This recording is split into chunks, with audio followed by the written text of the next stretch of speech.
I'm not going to talk much for right now. What the plan is for this section is I'm going to hand over back to Sarah, who again is going to kind of pick up from where she left off earlier, and just expand a little bit more on particular KPIs around calving, and then I'll do a bit of a kind of whistle stop tour of the app, do a bit of a demo on some of the features and the reports, and then we'll finish off back with Charlie, just to kind of hear from her how she's preparing for calving, and then we'll open up the floor for questions and discussion at the end. So yeah, so Sarah, can I hand back over to you? Thanks, Chris. So don't worry, I'm only going to chat to you for about 5 minutes. And what really I want to focus on just in this next part is the 2 calving objectives which have been identified by the Suckler calendar. So the first is age at first calving, as you know, is one of my favourites, and the second is number of unassisted calvings. And we'll discuss the targets and what we should be looking at. So next slide, please, Chris. So age at first calving. Now, I'm not going to go into a lot of detail about the benefits because I've already discussed that earlier. So obviously, as I said, it's an effective way of reducing your cost of production and also increasing that cow lifetime performance. Now, the target, obviously, for age at first calving is 24 months. And this really means that they need to weigh about 65% of their mature weight at bulling, around 15 months of age. And we really say that at 12 months, if you're weighing regularly, at 12 months, they need to weigh about 50 to 55%. So ideally, you're looking at them to gain about 0.7 kilos per day from weaning through to breeding. And that 65% is really key because that's a good indicator that they will have reached puberty and will be cycling. And some really interesting research that was done a couple of years ago that found that if heifers have had at least 3 cycles before they go in with the bull, you will get an increase in conception rates of 33%. So it really has a big impact. And we just want to make sure that those heifers are cycling before the breeding period. Another good way of checking the cycling is by getting your vet out to do a breeding soundness exam. What I said earlier in the questions as well, ideally, if you can, you want to be bulling your biggest heifers because they're probably more likely to have been born in that first breeding cycle. So will be out of your most fertile cows. So again, you're always selecting for fertility then. If age at first if calving at 2 is something you want to have a look at, we have a really good manual called Breeding, Selecting and Managing Beef Replacement Heifers, and that is available on the website. If you would like a hard copy, just get in touch with us and we can post that out. But that goes into a lot of detail about how to move to a 2-year-old calving system. Next slide, please, Chris. So the other thing is assisted calvings. Now, assisted calvings result in an increased risk of stillbirths, calf mortality, as well as an increased risk of failure of passive transfer, which is basically how successful the calves are at getting the immunity that they need from the colostrum. And of course, it's a big cost as well. So obviously it takes a lot out of you, so you're having to be there to assist the cow, and sometimes unfortunately it results in veterinary involvement as well, which we all know is a cost. So it also impacts on the cow, so I think we tend to forget about that. So those that have a difficult calving have an increased number of days open and reduced pregnancy rates. So this results in them being much more likely to be culled. And interestingly, again, I know this is an extreme example, but when I was in Florida, that was one of the biggest herds that I visited, and they had 42,000 sucklers. And they had 1 cowboy to every 1,000. So obviously calving cows and heifers was just not an option, and they had to get on with it. So I know that is an extreme, but it just does show that I think numbers of assisted calvings is maybe something we need to start looking at. Next slide, please, Chris. So an interesting study that was actually conducted last year looked at the risk factors for assisted calvings. So what they did was they got 84 herds across GB to record the number of assists that they did and identify kind of risk factors behind that. And interestingly, 18% of cows and heifers within that study did require assistance. And I must point out the study only took into consideration those cows and heifers that did require assistance but produced a live calf. So this doesn't cover anywhere there was a stillbirth. So it's just all cesareans. It was live calves, born naturally. So what they found was that the most significant risk factor was actually cow body condition, and that was thin cows. So cows that were in body condition less than 2.5 had a much higher risk of calving difficulties. And I think that's something that's quite different to what we often think. So sometimes we try to thin cows down before calving in a hope that that will reduce calving difficulties. But actually this study shows it does completely the opposite. And that's because they think that those cows that are in body condition score less than 2.5 actually just lack the energy to push that calf out. And it also impacts on colostrum quality as well.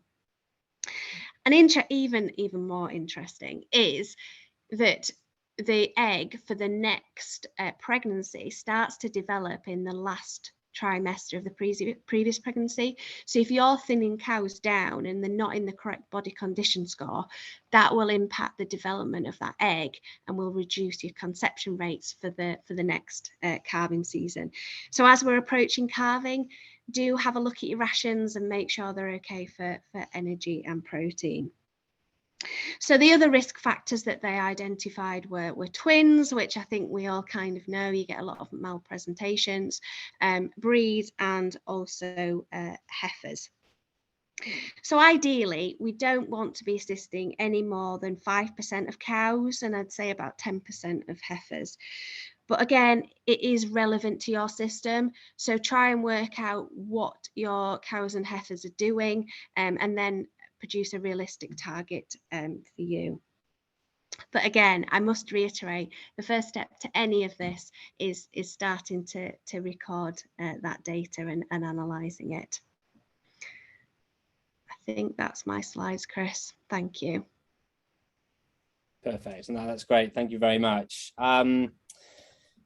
We'll just kind of get a couple questions in. We'll just try and sneak some in. So one question that has come through is, so obviously, managing or, getting heifers to calve at 24 months is probably going to include a certain element of nutritional management. Is it recommended, or is it normal to be feeding kind of concentrate feeds to heifers just to achieve that kind of target body weight? Yeah, so I'd say no. A lot of the producers, even here, are able to calve their heifers at 2 without concentrates, but that does rely on you producing some really good quality silage. I think often the tricky part for us is that kind of first housing period when they've been weaned.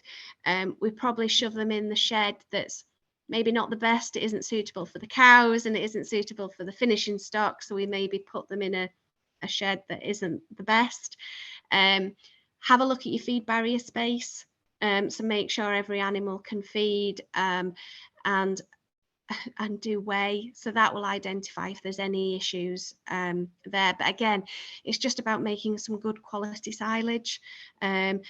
So what, in my rough calculations, they really want to be growing 1 kilo per day whilst they're on the mother. sucking, and then they want to grow about 0.7 kilos per day through that winter, which I think is achievable on most silage rations. But if you do find you haven't produced the silage that you want, you know, we all have, unfortunately, we get the weather that prohibits that. So do top them up with a bit of concentrates. I actually did some calculations, and you're still much better off, even if you've got to feed them a bit of concentrate, you're still much better off calving them at 2 than calving them at 3.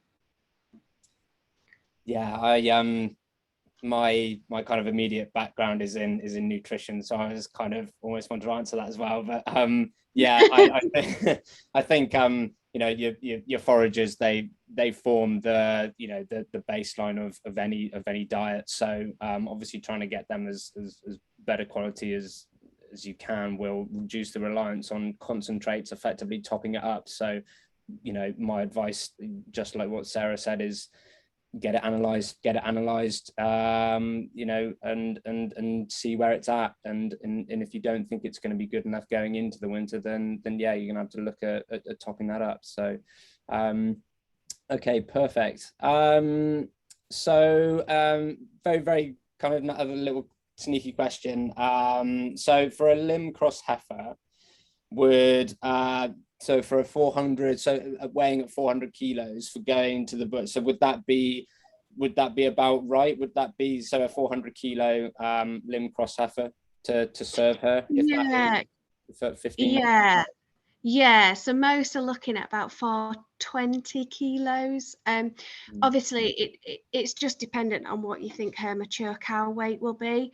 If you're not weighing your cows, have a look at if you've sent any to market, you know, if you've culled any cows recently, have a look and see what they weighed when they went through the livestock market.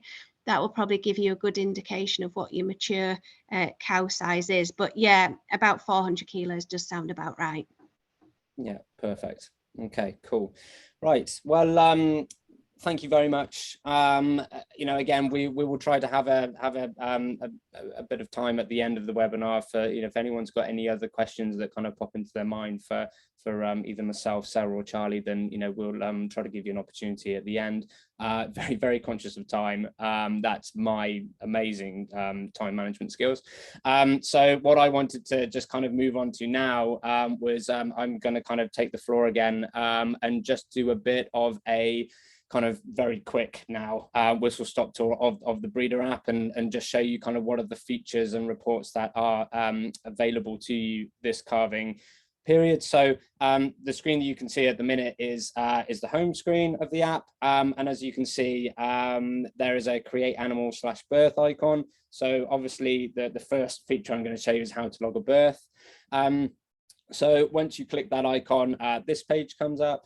Now effectively what this page is you are creating the calf. So you are creating an animal in Breedr, and that is the calf that you're creating. We do have at the minute in development actually another workflow around logging births, which is actually you would select the dam first. So you would select the dam, so you'd select the cow, and then you would log the calf kind of against her, but that's currently a bit of a work in progress. Another feature improvement we want is currently the passport ID field, you have to obviously manually type in the full passport number. We're working on a way of predicting what the passport ID could be. You know, it's just simply, you know, up the check digit from the previous passport number, and obviously the animal ID number as well. So we are always constantly working on improvements, and that is currently what we're working on. Once you've kind of filled out all of that general animal information, the next screen that comes up is all to do with calculating, or, you know, logging that birthing performance. So you've got the birth weight, the difficulty, presentation, size, abnormalities, and vigor. The importance of capturing this kind of data, again, you can do it on the phone, you can do it there and then in the shed. It works offline, so you can still capture it, sync back with Wi-Fi or 4G, and it all goes up to the cloud. And what that then does is, if you log on to the web and you select a particular cow, so hopefully this video is working. If I select a cow and then I click on that offspring tab, then what it basically does is it lists all of the calves that that particular cow has had. So I can see here that she's had 5 offspring, 3 male, 2 females. And what it does is it basically just lists, it takes all of that information that you've just captured on the mobile phone, and it presents it all here in this table. And effectively what this provides me is I can go into a particular cow and I just get an initial glance of any particular trends. So, you know, just like what Sarah was talking about in terms of birthing difficulty and assisted calvings, you know, I can see their birthing difficulty that, you know, this particular cow, it's been a bit moderate. There was a difficult one. There was a couple difficult ones. So actually the next time she throws a female calf, I might think twice about keeping it. You know, again, the vigor is not quite, I don't want them to, you know, get up and go. So a couple abnormal birth presentations. So it literally just right there and then, I kind of can make a snapshot decision. And that's what it's all about. If I go on to the next, hopefully this is the next slide. Nope. Let me go on to this. Live TV, it's great. Right, so what you can also do from logging that birth is what you can do with your Breedr account is you can sync it with BCMS. So what that will do is, so if you go into your settings, so you can see here on the web, there's this little icon down in the bottom left, this little cog. In there, you can log with, you can sync with BCMS, and you can enable BCMS push. So what that does is when you log that birth in the mobile app that I showed you earlier, if you come onto the web and click on the regulatory dashboard icon, so as you can see there, click on that, what it does is it pulls those movements across. So this example here is a birth registration. We also do it for movements on and off and also deaths. So, you know, if you're out during the day and you're logging births, you're creating them on the mobile. When you come into the evening, come onto the regulatory dashboard, there will be some movements there to approve. You just check all the information, click approve and send, and then you can confirm it. This has come up as a problem. That's purely because this is a test farm. So of course there's going to be a problem because it's not actually connected. But actually it's just a good demonstration that any problems, you know, registering movements, it does get highlighted. And actually, if you are logging it on Breedr within the time frame, but BCMS for whatever reason don't receive it, and you know they come back to you and they effectively want to penalize you, actually, I would say 9 times out of 10, I think it's 10 times out of 10, come back to us, because when you approved it, we log that activity, that action, and that provides proof to BCMS that no, this farmer did approve it in the correct time for whatever reason. It might be our problem, it might be BCMS problem as well. So, you know, we do have safeguards in place. I know BCMS movements is quite an important area. So we've got a, you know, we can support you, is basically what I'm trying to say. So so that is, yeah, with birth registrations. Going back onto the mobile, this is, so from the home page, I clicked on my cattle icon, and that just gives you a list of all of your animals. You can also organize them into groups, so you could have your heifers, you could have your cows. When I click into a particular animal, I get all of their information screen, and if I keep scrolling down, then I see all of the activities that I've logged against them previously. So you get that whole activity history list. And effectively what I can do from here is if I clicked on the plus icon, I can log an activity against that cow. I can also log activities to a number of cows all in one go as well. So you don't have to do it one by one. But particular activities that we have for breeding are all of those there on the screen. So, you know, logging those activities is really simple, really straightforward. And what we then do, so again, like what I was saying earlier, the whole point of Breedr is, on the mobile phone, you're out in the farm, you log an AI, you log a PD test activity, whatever it is, you see a cow bulling, capture it on the phone right there and then. We then take that data, and this is then where we put it into reports. So this is one of our kind of biggest reports. It's called the breeding KPI report. And basically what it does is it is split into those 4 key periods, the service, PD, calving and weaning. And for each section, it details and it calculates all of those KPI targets. And it's split into service years. So what you can do is you can obviously compare year on year, but you can obviously also benchmark against AHTB targets for a number of the KPIs as well. And for each section, there are different charts.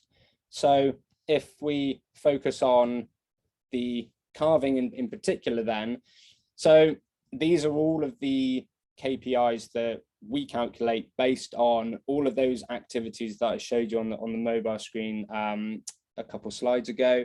And obviously the key ones that we've been discussing tonight. So right at the very bottom, assisted calving.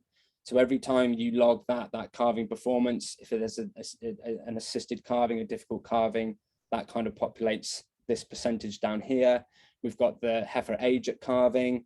We've got the calving interval. So again, that was quite an important KPI. And then again, that mortality.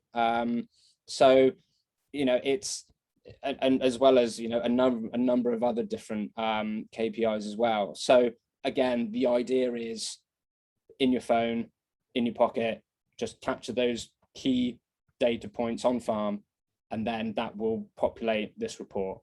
And we'll also say that we can import historic information as well. So if you've got Excel spreadsheets of PD tests and various other bits of data, we do have a tool on the web to import Excel spreadsheets. So you can, you don't have to start from scratch from today and have to wait 3 years to actually get some data to analyze. We can import historic data.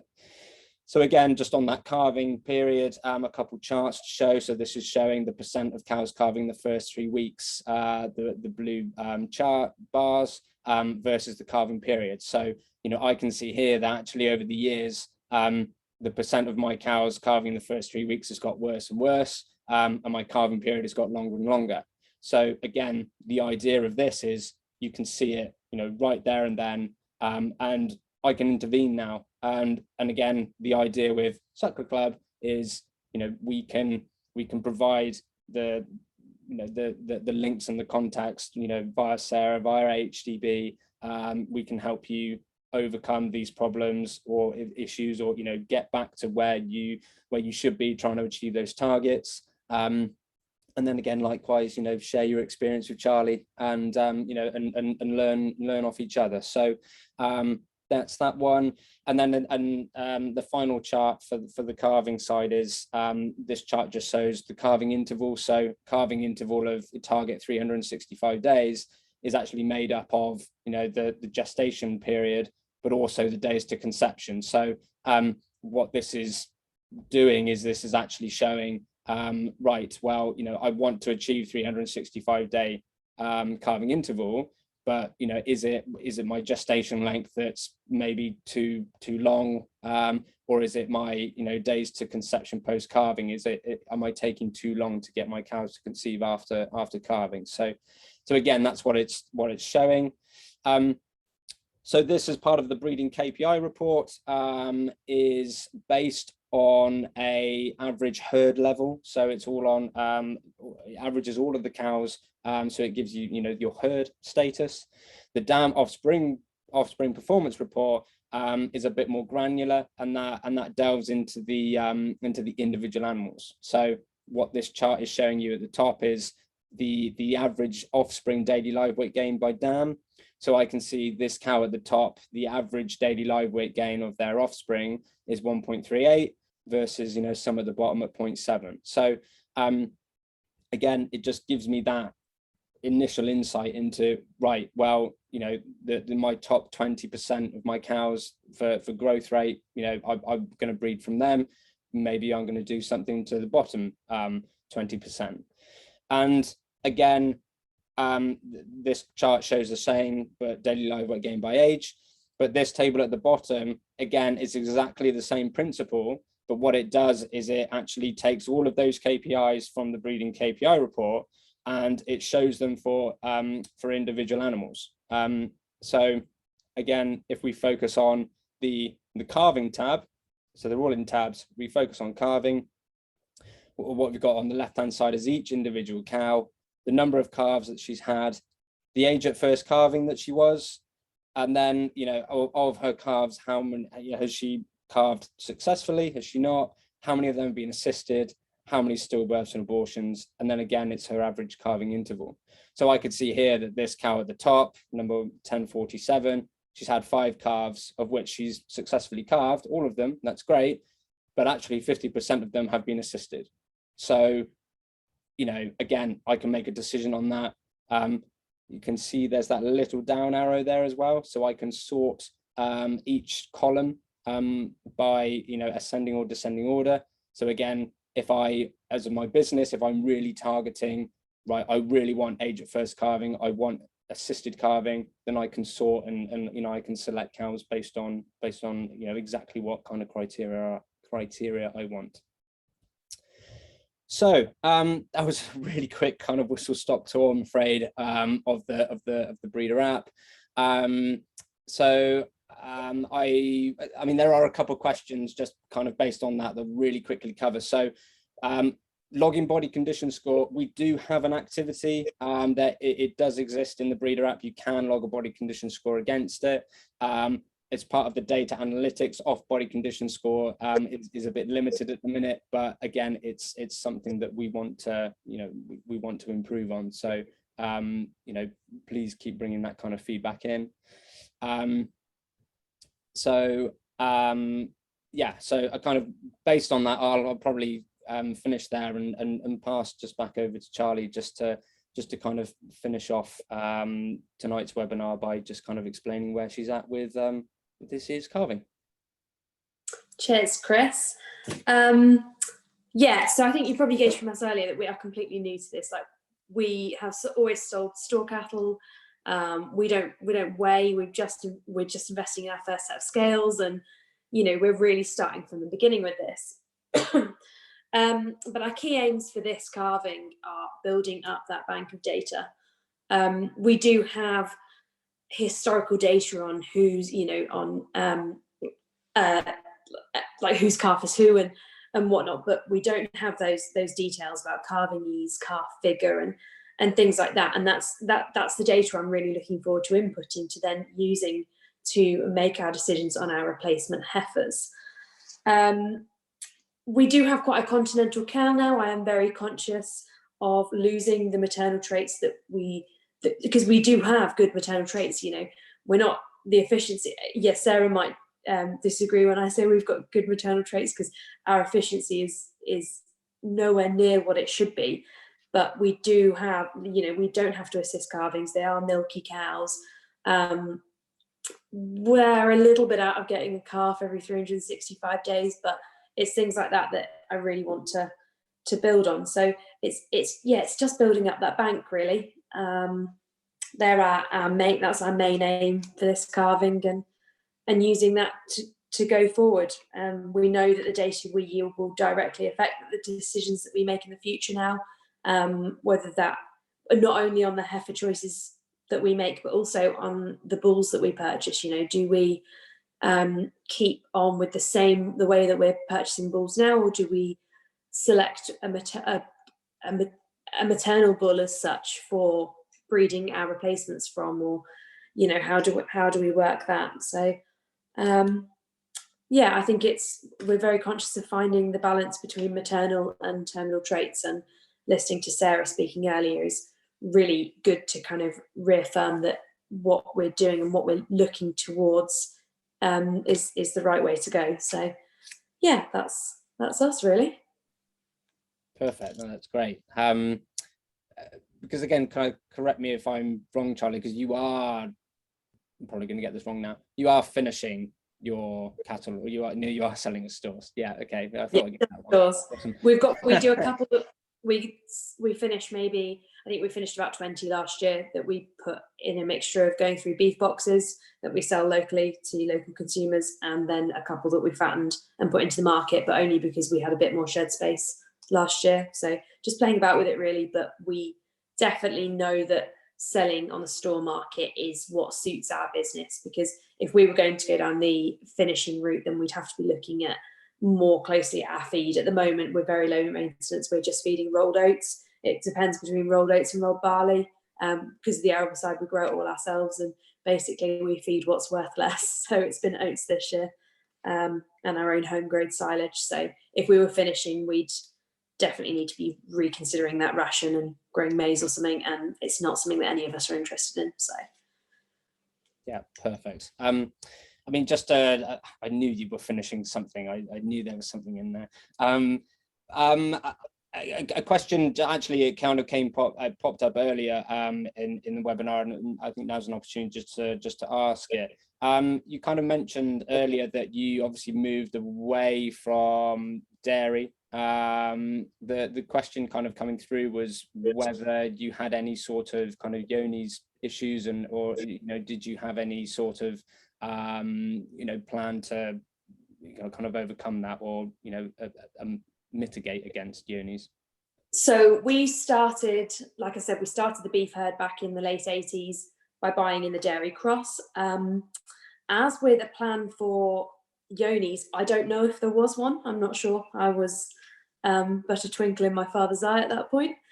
So yeah, I'm not sure. We do blood tests now, so we'll select a handful to blood test every kind of 4 or 5 years, and thankfully, touch wood, we've never picked up Yoni's. So and then we vaccinate for BVD. So but it is something we are very conscious now. Like we've not bought in, bar the bulls, we don't buy in. We are operating a closed herd now. And it's definitely something that we've thought about more in the past few years. I like to think that since I've come home from uni and not come home from uni, but come back to the farm, it's kind of little things that I pointed out. Like we were having frozen colostrum off a local dairy farm, and we've stopped that now just because of the Yoni's risk. So yeah, touch wood, we're all right, but we could pick it up in a cow that we blood test in a couple of years' time. So yeah, we'll see. Cross that bridge when we get to it. Yeah, but again, it's that I think the key message from that is you are still testing. So making sure that you know whether it is still there or not, and identify any our bulls we're buying privately as well. So we've bought from the same breeder for since we've had Sims, and that's not me saying that we'll always buy from him, but it's worked very well for us. So yeah, we know where we're buying the bulls from.